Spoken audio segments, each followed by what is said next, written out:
loves! Welcome back po sa aking Vidventures. Again and again, I am Owens. Ayan, ito na po yung part 2 ng day 2. Malapit nang matapos. Malapit nang maubos yung aming stocks dahil nga nagkakaubusan na ng wines, red wine and white wine.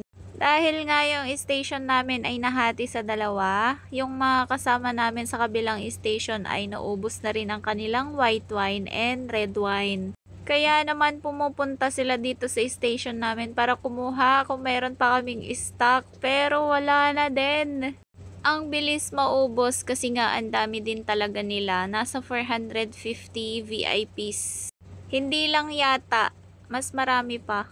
Ito yung time na kumukuha na kami sa mga display namin dahil nga yung mga laman ng chiller ay paubos na rin.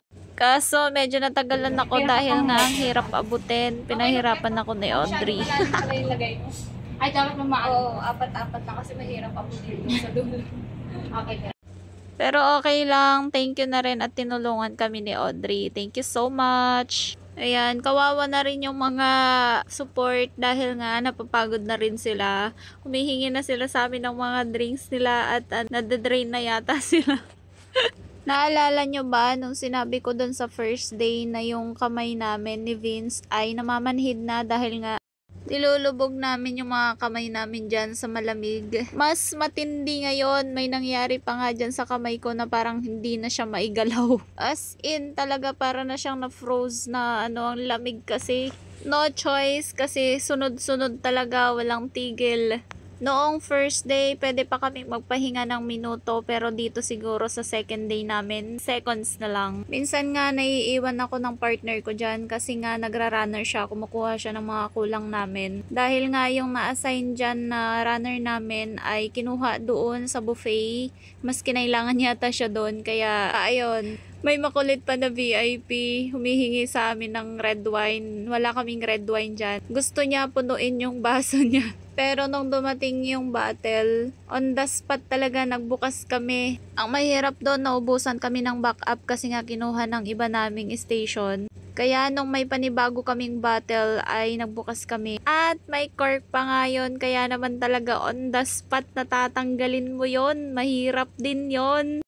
Puro kasi mga VIP na yung mga guests ngayong gabi. Kaya mabilis maubos yung stocks ng wines.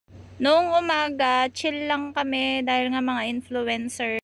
Yung mga bisita. Kaya naman hindi kami masyadong nahirapan yung time na yun. Kasama pala ako doon. Charot. At ito na nga, binisita nga kami ni Master Ken dito sa station namin.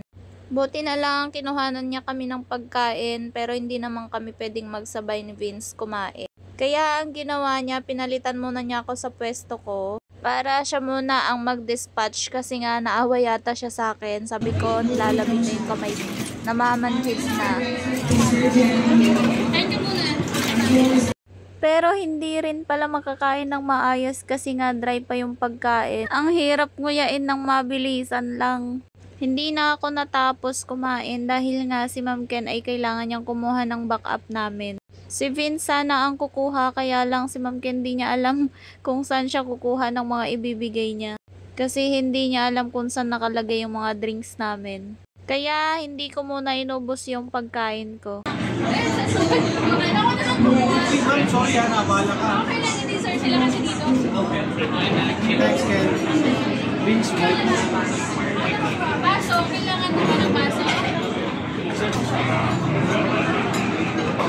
To be continued. Ayan nga, pagbalik ni Master, kakain ulit.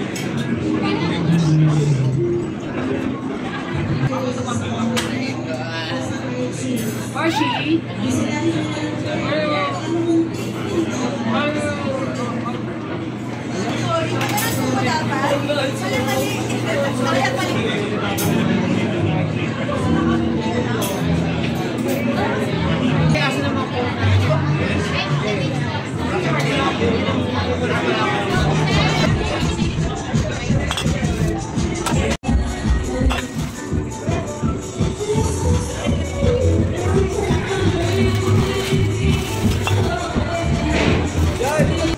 Ready na kami pa uwi! It's already 12. Ayan, 12. Dito pa kami. Pero pauwi na kami. Shala! Po! Ayan na, kunin ko na lahat yan. Uy!